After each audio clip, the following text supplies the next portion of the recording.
ಪಹಲ್ಗಾಮ್ ದಾಳಿಗೆ ಭಾರತದ ಸಂಯಮದ ಪ್ರತ್ಯುತ್ತರ ಭಯೋತ್ಪಾದಕರಿಗೆ ಮಾತ್ರ ಅಲ್ಲದೆ ತನ್ನದೇ ಸಮಾಜಕ್ಕೆ ನೀಡಿರುವಂತಹ ಸಂದೇಶ ಏನು? ಈ ಮಿಲಿಟರಿ ಪ್ರತಿಕ್ರಿಯೆ ಧಾರ್ಮಿಕ ಧ್ರುವೀಕರಣದ ಪ್ರಯತ್ನಗಳನ್ನು ಹಿಮ್ಮೆಟ್ಟಿಸಿ ಆಂತರಿಕ ಏಕತೆಗೆ ನೆರವಾಗುತ್ತಾ? ಮಾಧ್ಯಮಕ್ಕೆ ವಿವರ ನೀಡೋದಿಕ್ಕೆ ಕರ್ನಲ್ ಸೋಫಿಯಾ ಖುರೇಶಿ ಮತ್ತೆ ವಿಂಗ್ ಕಮಾಂಡರ್ ವ್ಯೋಮಿಕಾ ಸಿಂಗ್ ಅವರಂತಹ ಮಹಿಳಾ ಅಧಿಕಾರಿಗಳನ್ನೇ ಯಾಕೆ ಆಯ್ಕೆ ಮಾಡಲಾಯಿತು?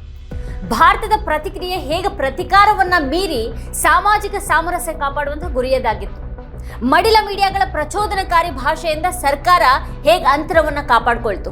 ಪಹಲ್ಗಾಮ್ ದಾಳಿ ನಂತರ ಎಲ್ಲಾ ರಾಜಕೀಯ ಪಕ್ಷಗಳ ಒಂದೇ ಧ್ವನಿಯ ಪ್ರತಿಕ್ರಿಯೆ ಹೇಗೆ ರಾಷ್ಟ್ರೀಯ ಒಗ್ಗಟ್ಟನ್ನು ತೋರಿಸ್ತಾ ಇದೆ? ಪಾಕಿಸ್ತಾನದಲ್ಲಿ ಭಯೋತ್ಪಾದಕರ ನೆಲೆಗಳ ಮೇಲೆ ಭಾರತ ಬುಧವಾರ ನಡೆಸಿರುವಂತಹ ಆಪರೇಷನ್ ಸಿಂಧೂರ್ ಹಾಗೂ ಅದನ್ನು ಜಗತ್ತಿಗೆ ತೋರಿಸಿದಂತಹ ಭಾರತದ ವಿಭಿನ್ನ ಶೈಲಿ ಯಾಕೆ ಹೇಗೆ ಬಹಳ ಮಹತ್ವದ್ದು ಅನ್ನೋದ್ರ ಬಗ್ಗೆ ಇವತ್ತಿನ ವಿಡಿಯೋದಲ್ಲಿ ನಾವು ಚರ್ಚೆ ಮಾಡೋಣ. ಆದ್ರೆ ಅದಕ್ಕೂ ಮುನ್ನ ನೀವಿನ್ನೂ ನಮ್ಮ ಚಾನಲ್ ಅನ್ನು ಸಬ್ಸ್ಕ್ರೈಬ್ ಮಾಡಿಲ್ಲ ಅನ್ನೋದಾದ್ರೆ ಈಗಲೇ ಈ ವಿಡಿಯೋದ ಕೆಳಗೆ ಕಾಣ್ತಾ ಇರುವಂತಹ ಸಬ್ಸ್ಕ್ರೈಬ್ ಬಟನ್ ಹಾಗೆ ಪಕ್ಕದಲ್ಲಿರುವಂತಹ ಬೆಲ್ ಐಕಾನ್ ಪ್ರೆಸ್ ಮಾಡಿ ನಮ್ಮನ್ನ ಪ್ರೋತ್ಸಾಹಿಸಿ. ಈ ವಿಡಿಯೋವನ್ನ ಮಿಸ್ ಮಾಡದೆ ಕೊನೆವರೆಗೂ ನೋಡಿ. ಹಾಗೆ ಇದ್ರ ಬಗ್ಗೆ ನಿಮ್ಗೆ ಅಭಿಪ್ರಾಯ ಇದೆ ಅದನ್ನ ಕೆಳಗಡೆ ಕಮೆಂಟ್ ಮಾಡಿ. ಈ ವಿಡಿಯೋದ ಲಿಂಕ್ ಅನ್ನ ನಿಮ್ಮೆಲ್ಲ ಬಂಧು ಮಿತ್ರರಿಗೆ ವಾಟ್ಸ್ಆಪ್ ಮಾಡಿ. ನಾವೀಗ ವಿಷಯಕ್ಕೆ ಬರೋಣ. ಪಾಕಿಸ್ತಾನದೊಳಗಿನ ಭಯೋತ್ಪಾದಕ ನೆಲೆಗಳ ಮೇಲಿನ ಭಾರತದ ದಾಳಿ ಕುರಿತ ಮಡಿಲ ಚಾನೆಲ್ಗಳ ವರದಿಯನ್ನ ನೀವು ಗಮನಿಸಿರಬಹುದು. ಆದ್ರೆ ವಿದೇಶಾಂಗ ಕಾರ್ಯದರ್ಶಿ ವಿಕ್ರಮ್ ಮಿಸ್ರಿ ಅವರು ಭಾರತ ಸರ್ಕಾರದ ಪರವಾಗಿ ಪತ್ರಿಕಾಗೋಷ್ಠಿಯಲ್ಲಿ ಮಾತನಾಡ್ತಾ ಇದ್ದಾಗ ಅವರ ಭಾಷೆ ಮತ್ತು ಮಾತನಾಡುವಂತಹ ಶೈಲಿ ವಿಭಿನ್ನವಾಗಿತ್ತು. ಅದರಲ್ಲಿ ಯಾವುದೇ ರೀತಿಯ ನಾಟಕ ಇರಲಿಲ್ಲ, ಕೋಪದ ಪ್ರದರ್ಶನ ಇರಲಿಲ್ಲ. ಒಂದು ಪ್ರಬುದ್ಧ ದೇಶ ಯಾವ ರೀತಿಯಲ್ಲಿ ತನ್ನ ಅಭಿಪ್ರಾಯಗಳನ್ನ ಮಂಡಿಸಬೇಕೋ ಆ ರೀತಿಯಲ್ಲಿ ಅವರು ತಮ್ಮ ಅಭಿಪ್ರಾಯಗಳನ್ನ ಮಂಡಿಸ್ತಾ ಇದ್ರು. ಆ ಕ್ಷಣದಲ್ಲಿ ಪಾಕಿಸ್ತಾನ ತನ್ನ ಹತಾಶೆಯನ್ನ ಪ್ರದರ್ಶಿಸಿತು. ಅಲ್ಲಿ ವಿಪರೀತ ನಾಟಕ ಮತ್ತೆ ಕೋಪದ ಪ್ರದರ್ಶನ ಇತ್ತು. ಭಾರತ ತನ್ನ ನಡೆಯ ಮೂಲಕ ಪಾಕಿಸ್ತಾನವನ್ನ ಭಯೋತ್ಪಾದಕ ದೇಶ ಅಂತ ಸಾಬೀತುಪಡಿಸಿದೆ. ಮಡಿಲ ಮೀಡಿಯಾಗಳ ನಿರೂಪಕರು ತಮ್ಮ ಪತ್ರಿಕೋದ್ಯಮದ ನೈತಿಕತೆ, ಅದರ ಘನತೆ ಮತ್ತೆ ವೃತ್ತಿಪರ ಮಾನದಂಡಗಳ ಬಗ್ಗೆ ಯಾವುದೇ ಗೌರವ ಇಲ್ಲ ಅನ್ನೋದನ್ನ ಮತ್ತೊಮ್ಮೆ ಈಗ ತೋರಿಸ್ಕೊಂಡಿದ್ದಾರೆ. ಇತ್ತೀಚಿನ ವರ್ಷಗಳಲ್ಲಿ ಮಡಿಲ ಮೀಡಿಯಾ ಮತ್ತೆ ಸರ್ಕಾರದ ಭಾಷೆಯಲ್ಲಿ ಹಲವು ಬಾರಿ ಹೋಲಿಕೆಗಳು ಕಂಡು ಬಂದಿವೆ. ಆದರೆ ಬುಧವಾರದ ಪತ್ರಿಕಾಗೋಷ್ಠಿಯಲ್ಲಿ ಇಬ್ಬರ ನಡುವಿನ ಭಾಷಾ ವ್ಯತ್ಯಾಸ ಬಹಳ ಸ್ಪಷ್ಟವಾಗಿ ಗೋಚರಿಸಿತು. जैसा कि आपको ज्ञात होगा, भारत ने इस तरह के सीमा पार हमलों का जवाब देने और उन्हें रोकने तथा उनका प्रतिरोध करने के अपने अधिकार का प्रयोग किया है. ये कार्यवाही नपीतुली, नॉन एस्केलेटरी, आनुपातिक और जिम्मेदारी पूर्ण है. ये आतंकवाद की इंफ्रास्ट्रक्चर को समाप्त करने और भारत में भेजे जाने वाले संभावित आतंकवादियों को अक्षम बनाने पर केंद्रित है. आपको यह भी स्मरण होगा कि 25 अप्रैल 2025 को संयुक्त राष्ट्र सुरक्षा परिषद ने पहलगाम आतंकवादी हमले पर एक प्रेस वक्तव्य जारी किया था, जिसमें आतंकवाद के इस निंदनीय कार्य के अपराधियों, आयोजकों, फाइनेंसरों और प्रायोजकों को जवाबदेह ठहराने और उन्हें न्याय के दायरे में लाने की आवश्यकता पर जोर दिया गया था. भारत की आज की इस कार्यवाही को इसी संदर्भ में देखा जाना चाहिए.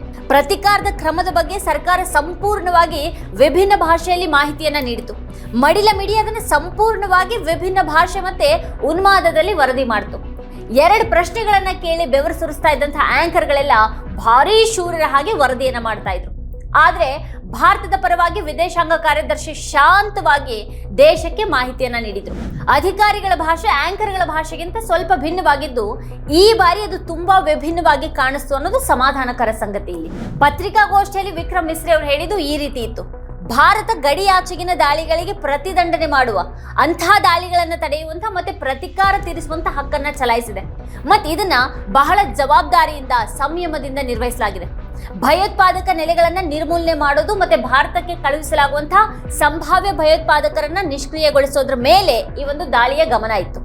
ಏಪ್ರಿಲ್ 25ರಂದು ವಿಶ್ವಸಂಸ್ಥೆಯ ಭದ್ರತಾ ಮಂಡಳಿ ಪಹಲ್ಗಾಮ್ ಭಯೋತ್ಪಾದಕ ದಾಳಿ ಕುರಿತು ನೀಡಿದಂತಹ ಪತ್ರಿಕಾ ಹೇಳಿಕೆಯನ್ನು ಇಲ್ಲಿ ಗಮನಿಸಬಹುದು. ಈ ಖಂಡನೀಯ ಭಯೋತ್ಪಾದನಾ ಕೃತ್ಯದ ಅಪರಾಧಿಗಳು, ಸಂಘಟಕರು, ಹಣಕಾಸನ್ನು ಒದಗಿಸುವವರು ಮತ್ತೆ ಪ್ರಾಯೋಜಕರನ್ನ ಹೊಣೆಗಾರರನ್ನಾಗಿ ಮಾಡಿ ತಕ್ಕ ಪಾಠವನ್ನು ಕಲಿಸುವಂತಹ ಅಗತ್ಯವನ್ನು ಅದರಲ್ಲಿ ಒತ್ತಿ ಹೇಳಲಾಗಿತ್ತು. ಆ ಹಿನ್ನೆಲೆಯಲ್ಲಿ ಭಾರತದ ದಾಳಿಯನ್ನ ನೋಡಬೇಕು ಅಂತ ಮಿಸ್ರಿ ಅವರು ಹೇಳಿದರು. ಪತ್ರಿಕಾಗೋಷ್ಠಿಯಲ್ಲಿನೇ ಈ ದಾಳಿ ಸಂಯಮದ ಮತ್ತೆ ಹೊಣೆಗಾರಿಕೆಯ ಕ್ರಮ ಅನ್ನೋದನ್ನ ಒತ್ತಿ ಹೇಳಲಾಯಿತು.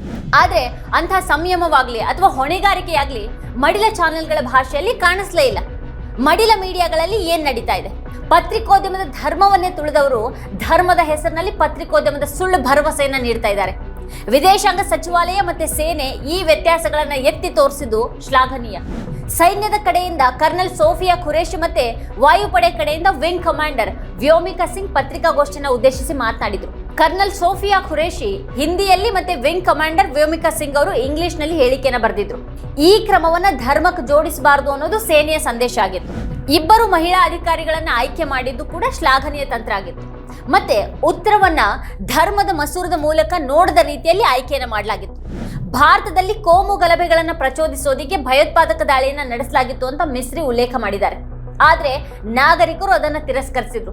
ಮಿಸ್ರಿ ಹೇಳಿದ ಪ್ರಕಾರ ಈ ದಾಳಿಯ ಪ್ರಮುಖ ಉದ್ದೇಶ ಅಂಥ ಕೋಮು ಪ್ರಚೋದನೆಯನ್ನ ದಮನಿಸೋದಾಗಿತ್ತು. मुख्य उद्देश्य इसे प्रतिकूल रूप से प्रभावित करना था. पिछले वर्ष आप सभी जानते हैं 2.25 करोड़ से अधिक पर्यटक कश्मीर आए थे. इस हमले का मुख्य उद्देश्य इसलिए संभवतः ये था कि इस संघ राज्य क्षेत्र में विकास और प्रगति को नुकसान पहुंचाकर इसे पिछड़ा बनाए रखा जाए और पाकिस्तान से लगातार होने वाले सीमा पार आतंकवाद के लिए उपजाऊ जमीन बनाने में सहायता की जाए. हमले का यह तरीका जम्मू और कश्मीर और शेष राष्ट्र दोनों में सांप्रदायिक दंगे भड़काने के उद्देश्य से भी प्रेरित था. इसका श्रेय सरकार और भारत के सभी नागरिकों को दिया जाना चाहिए कि इन प्रयासों को ವಿಫಲ್ कर दिया गया. ಕಳೆದ ವರ್ಷ 2.25 ಕೋಟಿಗೂ ಹೆಚ್ಚು ಪ್ರವಾಸಿಗರು ಕಾಶ್ಮೀರಕ್ಕೆ ಬಂದಿದ್ರು. ಕಾಶ್ಮೀರದಲ್ಲಿ ಮತ್ತೆ ಸಂಘರ್ಷ ಸ್ಥಿತಿ ನಿರ್ಮಿಸೋದು ಮತ್ತೆ ಬಡತನವನ್ನ ಮುಂದುವರಿಸೋದು ಈ ದಾಳಿಯ ಪ್ರಮುಖ ಉದ್ದೇಶ ಆಗಿತ್ತು. ಜಮ್ಮು ಕಾಶ್ಮೀರ ಮತ್ತೆ ದೇಶದ ಉಳಿದ ಭಾಗಗಳಲ್ಲಿ ಕೋಮು ಗಲಭೆಗಳನ್ನು ಪ್ರಚೋದಿಸುವಂತಹ ಉದ್ದೇಶದಿಂದಾಗಿನೇ ಭಯೋತ್ಪಾದಕ ದಾಳಿ ನಡೆದಿತ್ತು. ಆದ್ರೆ ಈ ಪ್ರಯತ್ನಗಳನ್ನು ವಿಫಲಗೊಳಿಸಿದ ಶ್ರೇಯಸ್ಸು ಸರ್ಕಾರ ಮತ್ತೆ ಭಾರತದ ಎಲ್ಲಾ ನಾಗರಿಕರಿಗೆ ಸಲ್ಲಬೇಕು ಅಂತ ಮಿಸ್ರಿ ಹೇಳಿದ್ರು. ಕೋಮು ಗಲಭೆಗಳನ್ನು ಪ್ರಚೋದಿಸುವ ಪ್ರಯತ್ನಗಳು ಮತ್ತೆ ಉದ್ದೇಶವನ್ನು ವಿಫಲಗೊಳಿಸಿದ್ದಕ್ಕಾಗಿ ಸರ್ಕಾರ ಮಡಿಲ ಮೀಡಿಯಾಕ್ಕೆ ಧನ್ಯವಾದವನ್ನು ಹೇಳ್ತಾ ಇಲ್ಲ. ಅದರ ಶ್ರೇಯಸ್ಸು ನಾಗರಿಕರಿಗೆ ಮಾತ್ರನೇ ಸಲ್ಲತ್ತೆ ಮತ್ತೆ ಸರ್ಕಾರಕ್ಕೂ ಸಲ್ಲತ್ತೆ. ಕೋಮು ಗಲಭೆಗಳನ್ನು ಪ್ರಚೋದಿಸುವಂತಹ ಪ್ರಯತ್ನವನ್ನು ವಿಫಲಗೊಳಿಸಿದ ಶ್ರೇಯಸ್ಸನ್ನ ಮಡಿಲ ಮೀಡಿಯಾಗಳಿಗೆ ಯಾಕೆ ನೀಡ್ತಾ ಇಲ್ಲ ಅನ್ನೋದನ್ನ ಗಮನಿಸಬೇಕು.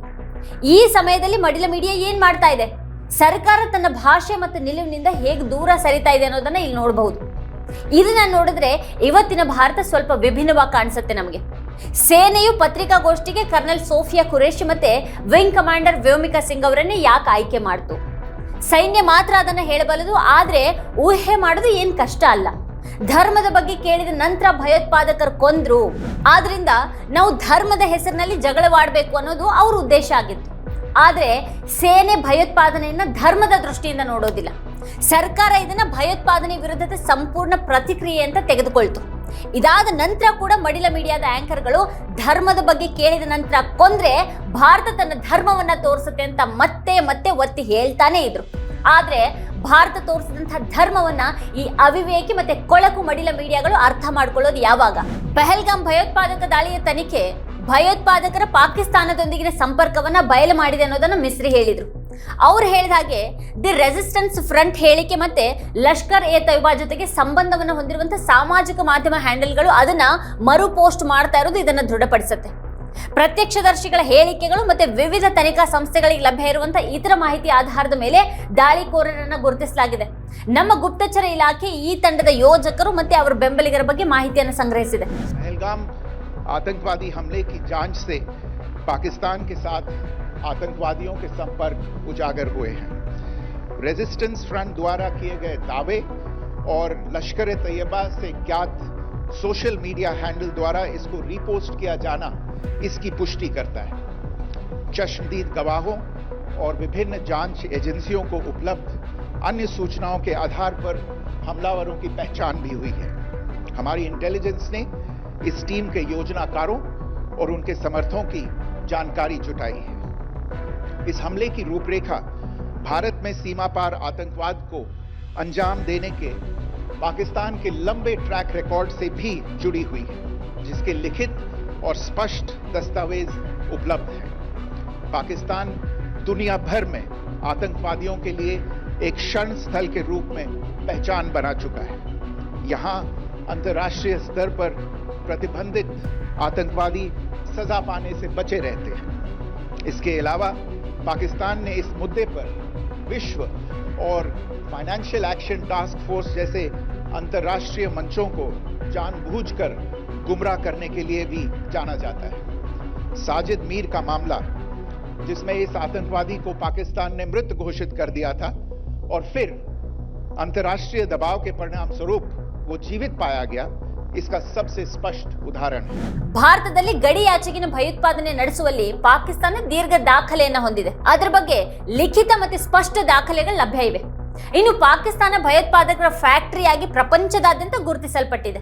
ಇಲ್ಲಿ ಅಂತಾರಾಷ್ಟ್ರೀಯವಾಗಿ ನಿಷೇಧಿತ ಭಯೋತ್ಪಾದಕರು ಯಾವ ಶಿಕ್ಷೆನೂ ಇಲ್ಲದೆ ಉಳಿದಿದ್ದಾರೆ. ಇದಲ್ಲದೆ ಈ ವಿಷಯದ ಬಗ್ಗೆ ಪಾಕಿಸ್ತಾನ ವಿಶ್ವ ಬ್ಯಾಂಕ್ ಮತ್ತೆ ಹಣಕಾಸು ಕ್ರಿಯಾ ಕಾರ್ಯಪಡೆಯಂತಹ ಅಂತಾರಾಷ್ಟ್ರೀಯ ವೇದಿಕೆಗಳನ್ನ ಉದ್ದೇಶಪೂರ್ವಕವಾಗಿ ದಾರಿ ತಪ್ಪಿಸಿದೆ ಅನ್ನೋ ತಿಳಿದು ಬಂದಿದೆ. ಸತ್ತಿದ್ದಾನೆ ಅಂತ ಪಾಕಿಸ್ತಾನ ಘೋಷಣೆ ಮಾಡಿದಂತಹ ಭಯೋತ್ಪಾದಕ ಸಾಜಿದ್ ಮೀರ್ ಅದಾದ ನಂತರ ಅಂತಾರಾಷ್ಟ್ರೀಯ ಒತ್ತಡದ ಬಳಿಕ ಜೀವಂತವಾಗಿ ಪತ್ತೆಯಾದಿದ್ದು ಇದಕ್ಕೆ ಸ್ಪಷ್ಟ ಉದಾಹರಣೆ ಅಂತ ಮಿಸ್ರಿ ಹೇಳಿದ್ರು. ಪಹಲ್ಗಾಮ್ ದಾಳಿಕೋರರನ್ನ ಭಾರತದಲ್ಲಿ ಗುರುತಿಸಲಾಗಿದೆ. ವಿಕ್ರಮ್ ಮಿಸ್ರಿ ಪತ್ರಿಕಾಗೋಷ್ಠಿಯಲ್ಲಿ ಈ ಬಗ್ಗೆ ಹೇಳಿದ್ದಾರೆ. ಆದ್ರೆ ಇದ್ರ ಹೊರತಾಗಿ ಈ ವ್ಯಕ್ತಿ ಯಾರು ಅನ್ನೋದ್ರ ಕುರಿತು ಯಾವುದೇ ಹೆಚ್ಚುವರಿ ಮಾಹಿತಿಯನ್ನ ನೀಡಲಾಗಿಲ್ಲ. ದಾಳಿ ನಡೆಸಿದವರು ಮತ್ತೆ ಅದರ ಹಿಂದಿರುವವರನ್ನ ಶಿಕ್ಷೆ ಮಾಡೋದು ಅಗತ್ಯ ಅಂತ ಅವ್ರು ಹೇಳಿದ್ರು. ಭಾರತದ ವಿರುದ್ಧ ಮತ್ತಷ್ಟು ಭಯೋತ್ಪಾದಕ ದಾಳಿಗಳಿಗೆ ಯೋಜನೆಗಳಿವೆ ಅಂತ ವಿಕ್ರಮ್ ಮಿಸ್ರಿ ಹೇಳಿದ್ದಾರೆ. ಅದಕ್ಕಾಗಿನೇ ಈ ಒಂದು ಹೆಜ್ಜೆಯನ್ನ ಇಡಲಾಗಿದೆ ಅಂತ ಅವ್ರು ಹೇಳಿದ್ದಾರೆ. ಏಪ್ರಿಲ್ 27ರ ದಾಳಿಯ ನಂತರ ಇದನ್ನ ಅತ್ಯಗತ್ಯ ಅಂತ ಪರಿಗಣಿಸಲಾಗಿತ್ತು. ದಾಳಿ ನಡೆದು 15 ದಿನಗಳ ನಂತರ ಕೂಡ ಪಾಕಿಸ್ತಾನ ತನ್ನ ಭೂಪ್ರದೇಶ ಅಥವಾ ತನ್ನ ನಿಯಂತ್ರಣದಲ್ಲಿರುವಂತಹ ಪ್ರದೇಶಗಳಲ್ಲಿನ ಭಯೋತ್ಪಾದಕ ನೆಲೆಗಳ ವಿರುದ್ಧ ಕ್ರಮ ಕೈಗೊಳ್ಳಲಿಕ್ಕೆ ಯಾವುದೇ ದೃಢವಾದಂತಹ ಕ್ರಮಗಳನ್ನ ತೆಗೆದುಕೊಂಡಿಲ್ಲ. ಅದರ ಬದಲು ಪಾಕಿಸ್ತಾನ ನಿರಾಕರಣೆ ಮತ್ತೆ ಆರೋಪದಲ್ಲಿ ತೊಡಗಿದೆ. ಭಾರತದ ವಿರುದ್ಧ ಮತ್ತಷ್ಟು ದಾಳಿಗಳು ನಡೆಯಬಹುದು ಅಂತ ಪಾಕಿಸ್ತಾನ ಮೂಲದ ಭಯೋತ್ಪಾದಕ ನೆಲೆಗಳ ಮೇಲಿನ ನಮ್ಮ ಗುಪ್ತಚರ ಕಣ್ಗಾವಲು ಸೂಚಿಸಿದೆ. ಆದ್ರಿಂದ ಅವರನ್ನ ತಡೆಯೋದು ಮತ್ತೆ ಅವರ ವಿರುದ್ಧ ಕ್ರಮ ಅತ್ಯಂತ ಅಗತ್ಯ ಅಂತ ಪರಿಗಣಿಸಲಾಯಿತು ಅಂತ ಮಿಸ್ರಿ ಹೇಳಿದ್ರು. ಪ್ರತಿ ಪತ್ರಿಕಾಗೋಷ್ಠಿಯಲ್ಲಿನ ವಿಷಯವನ್ನ ಎಚ್ಚರಿಕೆಯಿಂದಾನೇ ನಾವು ನೋಡಬೇಕು. ಪಹಲ್ಗಾಮ್ ದಾಳಿಯಲ್ಲಿ ಭಾಗವಾಗಿರುವಂತಹ ಭಯೋತ್ಪಾದಕರ ಗುರುತು ಮತ್ತೆ ವಿವರಗಳು ಒಂದು ದಿನ ಅಧಿಕೃತವಾಗಿ ಬಹಿರಂಗಗೊಳ್ಳುವಂತ ಭರವಸೆ ಇದೆ. ಸೇನಾ ನೆಲೆಗಳ ಮೇಲೆ ದಾಳಿ ನಡೆದಿಲ್ಲ ಅಂತ ಭಾರತ ಪದೇ ಪದೇ ಹೇಳ್ತಾ ಇದೆ. ಭಯೋತ್ಪಾದಕ ದಾಳಿಗಳಿಗೆ ಪ್ರತಿಕ್ರಿಯೆಯಾಗಿ ತನ್ನ ಕ್ರಮ ಭಯೋತ್ಪಾದಕ ಅಡುಗುದಾನಗಳಿಗೆ ಮಾತ್ರನೇ ಸೀಮಿತವಾಗಿದೆ. ಮತ್ತೆ ದೇಶ ಅಥವಾ ಸೈನ್ಯದ ಮೇಲೆ ಯಾವುದೇ ದಾಳಿ ನಡೆದಿಲ್ಲ ಅನ್ನೋದನ್ನ ಭಾರತ ಬಹಳ ಸ್ಪಷ್ಟವಾಗಿ ಹೇಳೋದಿಕ್ ಬಯಸ್ತಾ ಇದೆ. ಭಾರತ ಈ ವಿಷಯಗಳನ್ನ ಯಾಕೆ ಒತ್ತಿ ಹೇಳ್ತಾ ಇದೆ ಅನ್ನೋದನ್ನ ನಾವು ಅರ್ಥ ಮಾಡ್ಕೊಳ್ಬೇಕು. ಸರ್ಕಾರ ಮಿಲಿಟರಿ ನೆಲೆಗಳ ಮೇಲೆ ದಾಳಿ ಮಾಡದೇ ಇರುವಂತಹ ಪದಗಳನ್ನ ಆರಿಸ್ಕೊಳ್ತಾ ಇದೆ.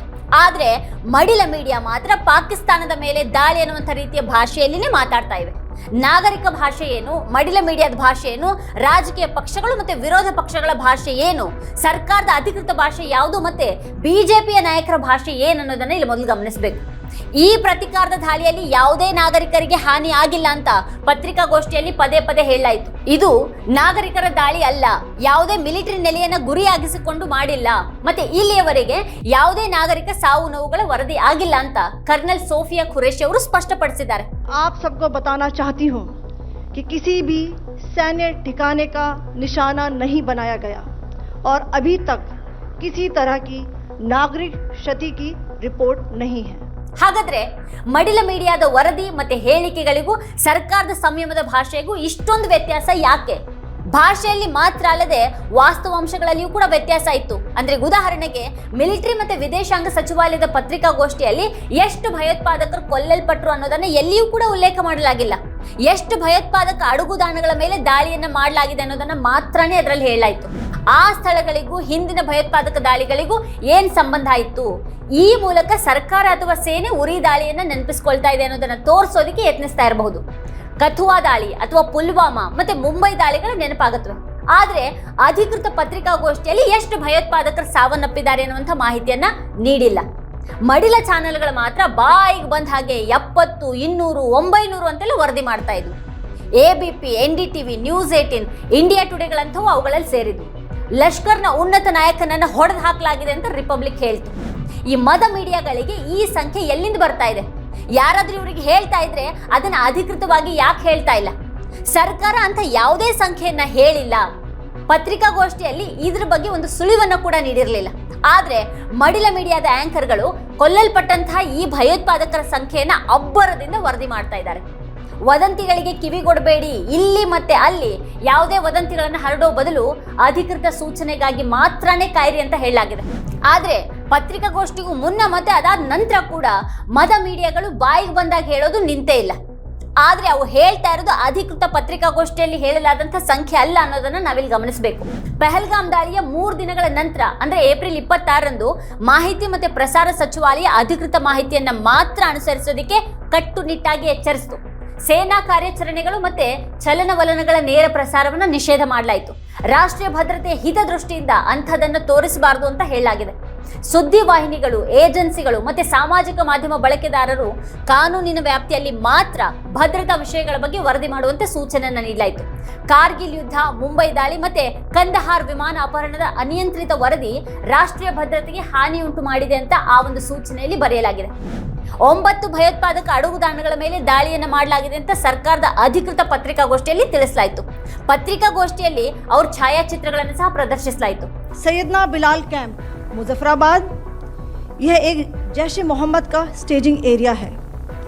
यह हथियार, विस्फोटक और जंगल सर्वाइवल ट्रेनिंग का केंद्र भी था। गुलपुर कैंप कोटली, यह एलओसी से 30 किलोमीटर दूर था। लश्कर ए तोयबा का बेस था जो रजौरी, पुंछ में सक्रिय था। 20 अप्रैल 2023 को पुंछ में और 9 जून 2024 को तीर्थ यात्रियों के बस हमले में यहीं से आतंकी को ट्रेन किया गया था।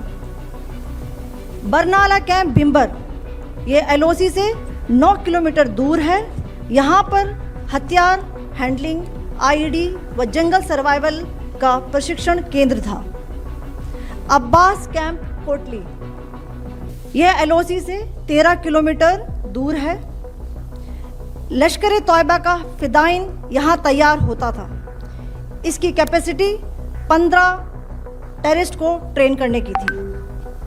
अब मैं पाकिस्तान के अंदर के टारगेट से अवगत कराना चाहूँगी।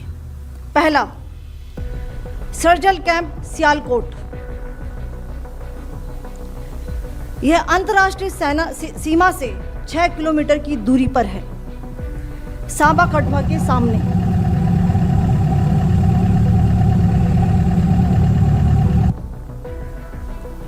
मार्च 2025 में जम्मू एंड कश्मीर पुलिस के 4 जवानों को की जो हत्या की गई थी, उन आतंकवादियों को इसी जगह पर ट्रेन किया गया था। दूसरा, महमूना जाया कैंप सियालकोट, यह 18 से 12 किलोमीटर आईबी से दूर था। हिजबुल मुजाहिदीन का बहुत बड़ा कैंप था। ये कठुआ जम्मू क्षेत्र में आतंक फैलाने का नियंत्रण केंद्र था। पठानकोट एयरफोर्स बेस पर किया गया हमला भी इसी कैंप से प्लान और डायरेक्ट किया गया था। मरकज ताइबा मुरीद के, यह आईबी से 18 से 25 किलोमीटर दूरी पर है। 2008 के मुंबई हमले के आतंकी भी यहीं से प्रशिक्षित हुए थे। अजमल कसब व डेविड हेडली भी यहाँ ट्रेन हुए थे। मरकज सुभान अल्लाह भावलपुर, ये इंटरनेशनल बाउंड्री से 100 किलोमीटर दूर है। जैश ए मोहम्मद का मुख्यालय था। यहाँ पर रिक्रूटमेंट, ट्रेनिंग व इंडॉक्ट्रिनेशन का केंद्र भी था। शीर्ष आतंकी अक्सर यहाँ आते थे। ಮೊದಲನೇದಾಗಿ ಸೈಯದ್ನ ಬಿಲಾಲ್ ಕ್ಯಾಂಪ್ ಮುಜಫರಾಬಾದ್, ಇದು ಜೈಷ್ ಎ ಮೊಹಮ್ಮದ್ನ ವೇದಿಕೆ ಪ್ರದೇಶ. ಇದು ಶಸ್ತ್ರಾಸ್ತ್ರಗಳು ಮತ್ತೆ ಸ್ಫೋಟಕಗಳಿರುವ ಮತ್ತೆ ತರಬೇತಿಯ ಕೇಂದ್ರ ಕೂಡ ಆಗಿತ್ತು. ಇನ್ನು ಎರಡನೇದಾಗಿ ಗುಲ್ಪುರ್ ಕ್ಯಾಂಪ್ ಕೋಟ್ಲಿ, ಇದು ಎಲ್ಒಸಿಯಿಂದ 30 ಕಿಲೋಮೀಟರ್ ದೂರದಲ್ಲಿದೆ. ಇದು ರಜೌರಿಯ ಪೂಂಚ್ನಲ್ಲಿ ಸಕ್ರಿಯವಾಗಿದ್ದಂಥ ಲಷ್ಕರ್ ತೊಯ್ಬಾದ ನೆಲೆಯಾಗಿತ್ತು. 2023ರ ಏಪ್ರಿಲ್ 20ರಂದು ಪೂಂಚ್ನಲ್ಲಿ ನಡೆದಂತಹ ದಾಳಿ ಮತ್ತೆ 2024ರ ಜೂನ್ 9ರಂದು ಯಾತ್ರಿಕರ ಬಸ್ ಮೇಲೆ ನಡೆದಂತಹ ದಾಳಿಗೆ ಭಯೋತ್ಪಾದಕನಿಗೆ ಇಲ್ಲಿಂದಲೇ ತರಬೇತಿಯನ್ನ ನೀಡಲಾಗಿತ್ತು.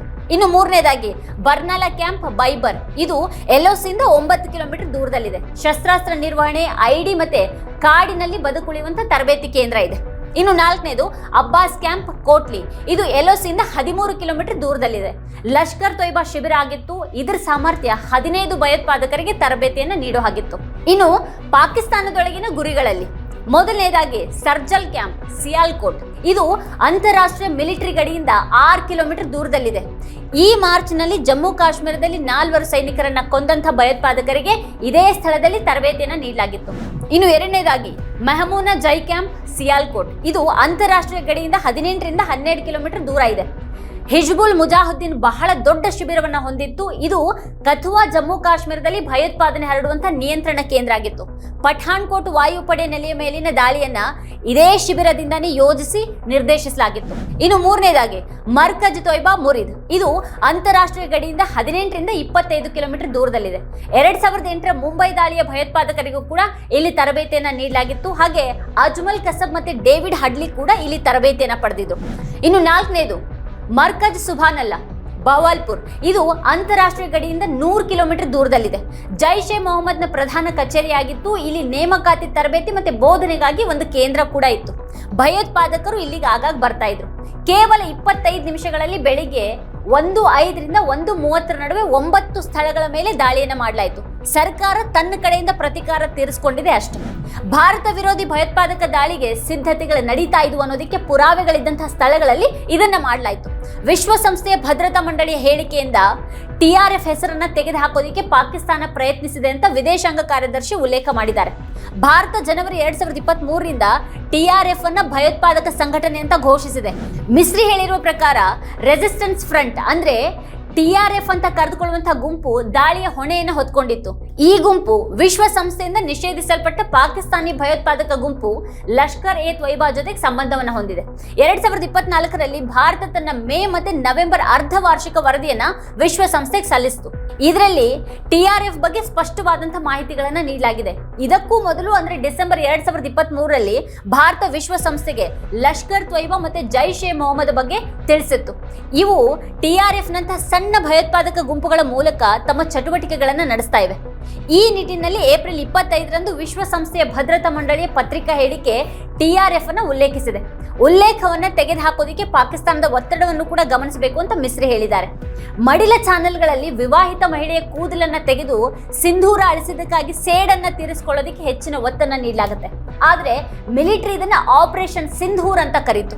ಆದ್ರೆ ಈ ಹೆಸರನ್ನ ಯಾರು ನೀಡಿದ್ರು, ಹೇಗೆ ನೀಡಲಾಯ್ತು ಮತ್ತೆ ಯಾಕೆ ನೀಡಲಾಯ್ತು ಅನ್ನೋದನ್ನ ತಿಳಿಸಲಾಗಿಲ್ಲ. ಆಪರೇಷನ್ ಸಿಂಧೂರ್ ಹೆಸರನ್ನ ಪ್ರಧಾನಿ ಮೋದಿ ಅವರೇ ಕೊಟ್ಟಿದ್ದಾರೆ ಅಂತ ಇಲ್ಲಿನ ಮಡಿಲ ಮೀಡಿಯಾಕ್ಕೆ ಯಾವ ಮೂಲ ಹೇಳ್ತಾ ಇದೆ? ಅಂತೂ ತಮಗೆ ತೋಚದಾಗೆ ಹೇಳ್ತಾ ವಾಸ್ತವಿಕ ದೋಷಗಳಿಂದ ಹಿಡಿದು ಕಾಗುಣಿತ ತಪ್ಪುಗಳವರೆಗೆ ಬರೀ ತಪ್ಪುಗಳನ್ನೇ ಮಾಡ್ತಾ ಸುಳ್ಳುಗಳನ್ನೇ ಹಬ್ಬಿಸ್ತಾ ಮಡಿಲ ಮೀಡಿಯಾಗಳು ತೃಪ್ತಿ ಪಡ್ತಾ ಇರೋ ಹಾಗೆ ಕಾಣಿಸ್ತಾ ಇದೆ. ಈಗ ಅವು ಕೇಳಬೇಕಾದಂತಹ ಪ್ರಶ್ನೆಗಳನ್ನ ಆಗ್ಲೂ ಕೇಳ್ತಾ ಇರಲಿಲ್ಲ, ಈಗಲೂ ಕೇಳ್ತಾ ಇಲ್ಲ, ಭವಿಷ್ಯದಲ್ಲಿಯೂ ಕೂಡ ಅವು ಅದನ್ನ ಕೇಳೋದಿಕ್ ಸಾಧ್ಯನೇ ಇಲ್ಲ. ಪಾಕಿಸ್ತಾನದ ಪ್ರತೀಕಾರದ ಕ್ರಮದಲ್ಲಿ ಯಾವುದೇ ಭಾರತೀಯ ನಾಗರಿಕರು ಸಾವನ್ನಪ್ಪಿದ್ದಾರಾ ಅಥವಾ ಇಲ್ವಾ ಅನ್ನೋದನ್ನು ಪತ್ರಿಕಾಗೋಷ್ಠಿಯಲ್ಲಿ ತಿಳಿಸಲಾಗಿಲ್ಲ. ದಾಳಿಯ ನಂತರ ತಡರಾತ್ರಿ LOCಯಲ್ಲಿ ಹಲವಾರು ಸ್ಥಳಗಳಲ್ಲಿ ಗುಂಡಿನ ದಾಳಿ ನಡೆದಂತಹ ಘಟನೆಗಳು ಪತ್ರಿಕೆಗಳಲ್ಲಿ ವರದಿಯಾಗಿವೆ. PTI ವರದಿಯನ್ನು ಉಲ್ಲೇಖಿಸಿ ಟೈಮ್ಸ್ ಆಫ್ ಇಂಡಿಯಾ ವರದಿ ಮಾಡಿದೆ. ಜಮ್ಮು ಮತ್ತು ಕಾಶ್ಮೀರ ಆಡಳಿತ ಅಧಿಕಾರಿಗಳ ಹೇಳಿಕೆ ಆಧಾರದ ಮೇಲೆ ನಿಯಂತ್ರಣ ರೇಖೆಯ ಬಳಿಯ ಗ್ರಾಮದಲ್ಲಿ ಪಾಕಿಸ್ತಾನ ನಡೆಸಿದಂತಹ ಗುಂಡಿನ ದಾಳಿಯಲ್ಲಿ 7 ಜನರು ಸಾವನ್ನಪ್ಪಿದ್ದಾರೆ ಅಂತ ತಿಳಿಸಲಾಗಿದೆ. ಹಾಗೆ ಈ ದಾಳಿಗಳು ನಾಗರಿಕ ಪ್ರದೇಶಗಳ ಮೇಲೆ ನಡೆದಿದ್ದು 38 ಜನ ಗಾಯಗೊಂಡಿದ್ದಾರೆ ಅಂತ ವರದಿಯಾಗಿದೆ. ಆಪರೇಷನ್ ಸಿಂಧೂರ್ ನಂತರ ಈ ದಾಳಿಗಳನ್ನ ನಡೆಸಲಾಗಿದೆ ಅಂತ ವರದಿ ಹೇಳುತ್ತೆ. ದೃಢೀಕರಿಸಿದ ವರದಿಗಳು ಪಂಜಾಬ್ ಮತ್ತು ಜಮ್ಮು ಕಾಶ್ಮೀರ ಪ್ರದೇಶದಲ್ಲಿ ಭಾರತೀಯ ವಿಮಾನ ಅಪಘಾತದ ಬಗ್ಗೆಯೂ ಕೂಡ ಮಾಹಿತಿಯನ್ನ ನೀಡ್ತಾ ಇವೆ. ಆದ್ರೆ ಇದು ಯಾವುದೂ ಸ್ಪಷ್ಟವಾಗಿಲ್ಲ, ಅಧಿಕೃತವಾಗಿ ದೃಢೀಕರಿಸಲಾಗಿಲ್ಲ. ದಾಳಿಯ ನಂತರ ಪಾಕಿಸ್ತಾನ ತನ್ನ ಪ್ರತಿಕ್ರಿಯೆಯಲ್ಲಿ 31 ಜನರು ಸಾವನ್ನಪ್ಪಿದ್ದಾರೆ ಅಂತ ಹೇಳಿದೆ. ಪಾಕಿಸ್ತಾನಿ ಸೇನೆ ಭಾರತದ ನೆಲದಿಂದ ದಾಳಿಯನ್ನ ನಡೆಸಲಾಗಿದ್ದು ಅವರ ಎಲ್ಲಾ ವಿಮಾನಗಳು ಈಗ ಸಿದ್ಧವಾಗಿವೆ ಅಂತ ಉತ್ತರಿಸಿದೆ. ಆಪರೇಷನ್ ಸಿಂಧೂರ್ಗೆ ಉತ್ತರಿಸಲಾಗುವುದು ಅಂತ ಕೂಡ ಅದು ಹೇಳಿದೆ. ತಡರಾತ್ರಿಯ ಗುಂಡಿನ ದಾಳಿಯ ನಂತರ ಗಡಿ ರಾಜ್ಯಗಳಲ್ಲಿನ ಆಡಳಿತ ಈಗ ಜಾಗರೂಕವಾಗಿದೆ. ಪಂಜಾಬ್ನ ಫಿರೋಜ್ಪುರ್, ಪಠಾಣ್ಕೋಟ್, ಫಜಿಲ್ಕಾ, ಅಮೃತ್ಸರ್, ಗುರುದಾಸ್ಪುರದಲ್ಲಿ ಶಾಲೆಗಳನ್ನು ಮುಚ್ಚಲಾಗಿದೆ. ರಾಜಸ್ಥಾನದ ಎಲ್ಲಾ ಗಡಿ ಜಿಲ್ಲೆಗಳಲ್ಲಿ ಹೈ ಅಲರ್ಟ್ ಇದೆ. ಬಿಕಾನೇರ್ ಮತ್ತೆ ಜೋಧ್ಪುರ್ ವಿಮಾನ ನಿಲ್ದಾಣಗಳನ್ನ ಮುಚ್ಚಲಾಗಿದೆ. ಹಾಗೆ ಶ್ರೀ ಗಂಗಾನಗರ, ಬಿಕಾನೇರ್, ಜೈಸಲ್ಮೇರ್ ಮತ್ತೆ ಬಾರ್ಮೇರ್ನಲ್ಲಿರುವಂತಹ ಎಲ್ಲ ಸರ್ಕಾರಿ ಮತ್ತೆ ಖಾಸಗಿ ಶಾಲೆಗಳನ್ನ ಮುಚ್ಚಲಾಗಿದೆ. ಉತ್ತರ ಪ್ರದೇಶದಾದ್ಯಂತ ರೆಡ್ ಅಲರ್ಟ್ ಅನ್ನು ಘೋಷಣೆ ಮಾಡಲಾಗಿದೆ. ಸೂಕ್ಷ್ಮ ರಚನೆಗಳ ಸುತ್ತ ಭದ್ರತೆಯನ್ನು ಹೆಚ್ಚಿಸಲಾಗಿದೆ. ಹಲವು ನಗರಗಳಿಗೆ ವಿಮಾನ ಸೇವೆಗಳನ್ನು ರದ್ದುಗೊಳಿಸಲಾಗಿದೆ. ಟಿಕೆಟ್ಗಳು ರದ್ದಾದವರಿಗೆ ಪೂರ್ಣ ಮರುಪಾವತಿಯನ್ನು ನೀಡಲಾಗುವುದು ಅಂತ ಭಾರತ ಭಾರತೀಯ ವಿಮಾನಯಾನ ಸಂಸ್ಥೆಗಳು ತಿಳಿಸಿವೆ. ಹಾಗೆ ದಾಳಿಯ ಸುಮಾರು 2 ಗಂಟೆಗಳ ನಂತರ ರಕ್ಷಣಾ ಸಚಿವ ರಾಜನಾಥ್ ಸಿಂಗ್ ಅವರು ಭಾರತ್ ಮಾತಾ ಕಿ ಜೈ ಅಂತ ಟ್ವೀಟ್ ಮಾಡಿದ್ರು. ಆದರೆ ಮೇ 7ರ ಮಧ್ಯಾಹ್ನ ಮೋದಿ ತಮ್ಮ ಸಂಪುಟ ಸಹೋದ್ಯೋಗಿಗಳೊಂದಿಗೆ ಸಭೆಯನ್ನ ನಡೆಸಿ ಅದರಲ್ಲಿ ಸೇನೆಯ ಬಗ್ಗೆ ಹೆಮ್ಮೆಯನ್ನ ವ್ಯಕ್ತಪಡಿಸಿದ್ದಾರೆ ಎನ್ನುವಂತಹ ಸುದ್ದಿ ಬಂತು. ಮೂಲಗಳನ್ನು ಉಲ್ಲೇಖಿಸಿ ಈ ಒಂದು ಸುದ್ದಿ ವರದಿಯಾಗಿದೆ. ಬೆಳಿಗ್ಗೆ 9:30ಕ್ಕೆ ಗೃಹ ಸಚಿವ ಅಮಿತ್ ಶಾ ಅವರು ಟ್ವೀಟ್ ಮಾಡಿ, ನಮ್ಮ ಸಶಸ್ತ್ರ ಪಡೆಗಳ ಬಗ್ಗೆ ನಮಗೆ ಹೆಮ್ಮೆ ಇದೆ. ಪಹಲ್ಗಾಮ್ನಲ್ಲಿ ನಮ್ಮ ಮುಗ್ಧ ಸಹೋದರರ ಕ್ರೂರ ಹತ್ಯೆಗೆ ಭಾರತದ ಪ್ರತಿಕ್ರಿಯೆ ಆಪರೇಷನ್ ಸಿಂಧೂರ್. ಭಾರತ ಮತ್ತೆ ಅದರ ನಾಗರಿಕರ ಮೇಲೆ ಯಾವುದೇ ದಾಳಿಗೆ ಸೂಕ್ತ ಉತ್ತರ ನೀಡೋದಕ್ಕೆ ಮೋದಿ ಸರ್ಕಾರ ಸಿದ್ಧವಾಗಿದೆ. ಭಯೋತ್ಪಾದನೆಯನ್ನು ಅದರ ಮೂಲದಿಂದಲೇ ನಿರ್ಮೂಲನೆ ಮಾಡೋದಕ್ಕೆ ಭಾರತ ಬದ್ಧವಾಗಿದೆ ಅಂತ ಹೇಳಿದ್ರು. ಹಾಗೆ ವಿರೋಧ ಪಕ್ಷದ ಪ್ರತಿಕ್ರಿಯೆ ಏನಂತ ಹೇಳೋದು ಕೂಡ ಇಲ್ಲಿ ಮುಖ್ಯ ಆಗುತ್ತೆ. ಕಾಂಗ್ರೆಸ್ ಕಾರ್ಯಕಾರಿ ಸಮಿತಿ ನಿರ್ಣಯವನ್ನ ಅಂಗೀಕರಿಸಿ ಸರ್ಕಾರದ ಜೊತೆಗೆ ನಿಲ್ಲೋದಾಗಿ ಭರವಸೆಯನ್ನ ನೀಡಿತು. ಎಲ್ಲಾ ವಿರೋಧ ಪಕ್ಷಗಳು ಸರ್ಕಾರದ ಜೊತೆಗೆ ನಿಲ್ಲೋದಾಗಿ ಸರ್ವಾನುಮತದಿಂದ ಭರವಸೆಯನ್ನ ನೀಡಿದ್ವು. ಬೆಳಿಗ್ಗೆ 8:16ಕ್ಕೆ ರಾಹುಲ್ ಗಾಂಧಿ ಅವರು ಟ್ವೀಟ್ ಮಾಡಿ, ನಮ್ಮ ಸಶಸ್ತ್ರ ಪಡೆಗಳ ಬಗ್ಗೆ ನಮಗೆ ಹೆಮ್ಮೆ ಇದೆ ಅಂತ ಹೇಳಿದ್ರು. ಅಖಿಲೇಶ್ ಯಾದವ್ ಅವರು 1:45ಕ್ಕೆ ಪರಾಕ್ರಮೋ ವಿಜಯತೆ ಅಂತ ಟ್ವೀಟ್ ಮಾಡಿದ್ರು. ತೇಜಸ್ವಿ ಯಾದವ್ 2:33ಕ್ಕೆ ಟ್ವೀಟ್ ಮಾಡಿದ್ದಾರೆ, ಜೈ ಹಿಂದ್ ಜೈ ಭಾರತ್. ಭಯೋತ್ಪಾದನೆಯಾಗಲಿ ಅಥವಾ ಪ್ರತ್ಯೇಕತಾವಾದ ಆಗಲಿ ಇರಬಾರದು ಅಂತ ಬರೆದಿದ್ದಾರೆ. ನಮ್ಮ ವೀರ ಸೈನಿಕರು ಮತ್ತೆ ಭಾರತೀಯ ಸೇನೆಯ ಬಗ್ಗೆ ನಮಗೆ ಹೆಮ್ಮೆ ಇದೆ ಅಂತ ಹೇಳಿದ್ದಾರೆ. ತಮಿಳುನಾಡು ಮುಖ್ಯಮಂತ್ರಿ MK ಸ್ಟಾಲಿನ್, ಪಶ್ಚಿಮ ಬಂಗಾಳ ಮುಖ್ಯಮಂತ್ರಿ ಮಮತಾ ಬ್ಯಾನರ್ಜಿ, ಜಾರ್ಖಂಡ್ ಮುಖ್ಯಮಂತ್ರಿ ಹೇಮಂತ್ ಸೋರೆನ್ ಹಾಗೆ ಕರ್ನಾಟಕ ಮುಖ್ಯಮಂತ್ರಿ ಸಿದ್ದರಾಮಯ್ಯ ಎಲ್ಲರೂ ಕೂಡ ಈ ಕ್ರಮವನ್ನ ಬೆಂಬಲಿಸಿ ಹೇಳಿಕೆಗಳನ್ನ ನೀಡಿದ್ದಾರೆ. ಕಾಂಗ್ರೆಸ್ ಪಕ್ಷ ಮತ್ತೆ ಕಾಂಗ್ರೆಸ್ ಕಾರ್ಯಕಾರಿ ಸಮಿತಿಯಿಂದ ಸಂಪೂರ್ಣ ಬೆಂಬಲ ವ್ಯಕ್ತ ಆಗಿದೆ. वर्किंग कमेटी में हमारा डिस्कशन हुआ, पूरा समर्थन, full support to our forces, best wishes to them, much love to them, complete support from the Congress party and the Congress working committee. ಇನ್ನು ಪಾಕಿಸ್ತಾನ ಮತ್ತೆ ಪಾಕ್ ಆಕ್ರಮಿತ ಕಾಶ್ಮೀರದಿಂದ ಹೊರಹೊಮ್ಮುವ ಎಲ್ಲಾ ರೀತಿಯ ಭಯೋತ್ಪಾದನೆಯ ವಿರುದ್ಧ ಭಾರತದ ರಾಷ್ಟ್ರೀಯ ನೀತಿ ಬಹಳ ಸ್ಪಷ್ಟ ಮತ್ತೆ ವಿಭಿನ್ನವಾಗಿದೆ. ಭಾರತದ ರಾಷ್ಟ್ರೀಯ ಏಕತೆ ಮತ್ತೆ ಸಮಗ್ರತೆಯನ್ನು ರಕ್ಷಿಸೋದಕ್ಕೆ ಎಲ್ಲಾ ಹಂತಗಳಲ್ಲಿ ಒಗ್ಗಟ್ಟಿನ ಅವಶ್ಯಕತೆ ಇದೆ. ಕಾಂಗ್ರೆಸ್ ದೇಶದ ವೀರ ಸೈನಿಕರೊಂದಿಗೆ ಹೆಗಲಿಗೆ ಹೆಗಲ್ ಕೊಟ್ಟು ನಿಲ್ಲುತ್ತೆ ಅಂತ ಹೇಳಿದೆ. ಇದೆಲ್ಲದರ ನಡುವೆ ಆಲ್ಟ್ ನ್ಯೂಸ್ ಸಂಪಾದಕ ಮೊಹಮ್ಮದ್ ಜುಬೇರ್ ಅದ್ಭುತ ಕೆಲಸ ಮಾಡಿದ್ದಾರೆ. ಅವರು ಭಾರತದಲ್ಲಿ ನಡೀತಾ ಇರುವಂತಹ ನಕಲಿ ಪ್ರಚಾರವನ್ನ ಮಾತ್ರ ಅಲ್ಲದೆ ಪಾಕಿಸ್ತಾನಿ ಹ್ಯಾಂಡಲ್ಗಳಿಂದ ನಡೆಸಲಾಗ್ತಾ ಇರುವಂತಹ ಸುಳ್ಳು ಪ್ರಚಾರವನ್ನು ಕೂಡ ಬಹಿರಂಗಪಡಿಸ್ತಾ ಇದ್ದಾರೆ. ಒಂದು ಚಿತ್ರದಲ್ಲಿ ಅದು ಭಾರತದ ರೆಫೇಲ್ ವಿಮಾನ ಅಂತ ತೋರಿಸಲಾಗ್ತಾ ಇರೋದನ್ನ ಜುಬೇರ್ ಪಾಕಿಸ್ತಾನದ ತರಬೇತಿ ವಿಮಾನ ಆಗಿದ್ದು ಅದು ಮೊದಲು ಅಪಘಾತಕ್ಕೀಡಾಗಿತ್ತು ಅಂತ ತೋರಿಸಿದ್ರು. ಎಕ್ಸ್ ನಲ್ಲಿನ ಇಂತಹ ಹಲವು ಪಾಕಿಸ್ತಾನಿ ಖಾತೆಗಳನ್ನ ಜುಬೇರ್ ಬಯಲು ಮಾಡಿದ್ರು. ಭಾರತೀಯ ಸೇನಾ ಅಧಿಕಾರಿಗಳಂತೆ ನಟಿಸಿ ಅವ್ರ ಹೆಸರನ್ನ ಬಳಸಿಕೊಂಡು ಅಪಪ್ರಚಾರ ಮಾಡ್ತಾ ಇರೋ ಬಣ್ಣ ಬಯಲಾಗಿದೆ. ಹಾಗೆ ಪಾಕಿಸ್ತಾನದ ಮಂದಿ ಮತ್ತೆ ಭಾರತೀಯ ಬಲಪಂಥೀಯರು ಅವ್ರ ಬಲೆಗೆ ಬಿದ್ದಿದ್ದಾರೆ ಅಂತ ಜುಬೇರ್ ಹೇಳಿದ್ದಾರೆ. ಅವರು ತಮ್ಮ ಮಾತುಗಳನ್ನು ಪ್ರಚಾರ ಮಾಡೋದಕ್ಕೆ ಪ್ರಾರಂಭ ಮಾಡ್ತಾರೆ. ಆದ್ರಿಂದ ನೀವು ಯಾರನ್ನ ಅನುಸರಿಸ್ತೀರಿ ಅನ್ನೋದ್ರ ಬಗ್ಗೆ ಜಾಗರೂಕರಾಗಿರಿ. ಸಿಖ್ ಅಂತ ನಟಿಸುವ ಯಾರಾದ್ರೂ ಮುಸ್ಲಿಮರ ವಿರುದ್ಧ ಅಸಂಬದ್ಧ ಬರಿತಾ ಇದ್ದಾರೆ ಅನ್ನೋ ಕಾರಣಕ್ಕಾಗಿ ಅವನನ್ನ ಹಿಂಬಾಲಿಸಬೇಡಿ. ಪಾಕಿಸ್ತಾನದ ನಕಲಿ ಖಾತೆಯೊಂದು ಕಾಂಗ್ರೆಸ್ ಬೆಂಬಲಿಗ ಅಂತ ಹೇಳ್ಕೊಂಡು ಹೇಗೆ ಅಸಂಬದ್ಧವಾಗಿ ಬರಿತಾ ಇದೆ ಮತ್ತೆ ಪಾಕಿಸ್ತಾನಿ ಪತ್ರಕರ್ತರು ಅದನ್ನು ಹೇಗೆ ಪ್ರಚಾರ ಮಾಡ್ತಾ ಇದ್ದಾರೆ ಅಂತ ಜುಬೇರ್ ಅವರು ವಿವರಿಸಿದ್ದಾರೆ. ಇನ್ನು ಫ್ಯಾಕ್ಟ್ ಚೆಕರ್ ಮೊಹಮ್ಮದ್ ಜುಬೇರ್ ಅವರ ಹ್ಯಾಂಡಲ್ ಅನ್ನ ನೋಡಿದ್ರೆ ಈ ಸಮಯದಲ್ಲಿ ತನ್ನದೇ ಆದಂತಹ ಮಟ್ಟದಲ್ಲಿ ಯುದ್ಧವನ್ನ ನಡೆಸ್ತಾ ಇರುವಂತಹ ವಿಭಿನ್ನ ನಾಗರಿಕ ಸಮಾಜವನ್ನ ನಾವು ಗಮನಿಸಬಹುದು. ಸುಳ್ಳು ವಿಡಿಯೋದಲ್ಲಿ ಹಳೆಯ ವಿಡಿಯೋದ ಹೆಸರಿನಲ್ಲಿ ವ್ಯಕ್ತಿಯೊಬ್ಬ ಇನ್ನೊಬ್ಬ ವ್ಯಕ್ತಿಯನ್ನ ಕೊಂದಿದ್ದೇನೆ ಅಂತ ಹೇಳ್ಕೊಳ್ತಾ ಇದ್ದಾನೆ ಮತ್ತೆ ತನ್ನನ್ನ ತಾನು ಪ್ರಚಾರ ಮಾಡ್ಕೊಳ್ಳೋದಕ್ಕೆ ನಕಲಿ ವಿಡಿಯೋವನ್ನ ಬಳಸ್ತಾ ಇದ್ದಾನೆ. ಇದೆಲ್ಲವೂ ದಾರಿ ತಪ್ಪಿಸುವಂತ ಮಾಹಿತಿ. ಭಾರತದ ಜನರು ಕೂಡ ಇಂತಹ ಚಿತ್ರಗಳನ್ನ ಟ್ವೀಟ್ ಮಾಡಿ ಸಂಭ್ರಮಿಸ್ತಾ ಇದ್ದಾರೆ. ಅವು ಇಸ್ರೇಲ್ನವು ಆದ್ರೆ ಪಾಕಿಸ್ತಾನದವು ಅಂತ ಹೇಳ್ಕೊಳ್ತಾ ಇವೆ. ಈ ದಾಳಿಯನ್ನ ಉತ್ಪ್ರೇಕ್ಷಿಸೋದಕ್ಕೆ ಅನೇಕ ಜನರು ಹಳೆಯ ವಿಡಿಯೋಗಳನ್ನ ಹಂಚಿಕೊಳ್ತಾ ಇದ್ದಾರೆ.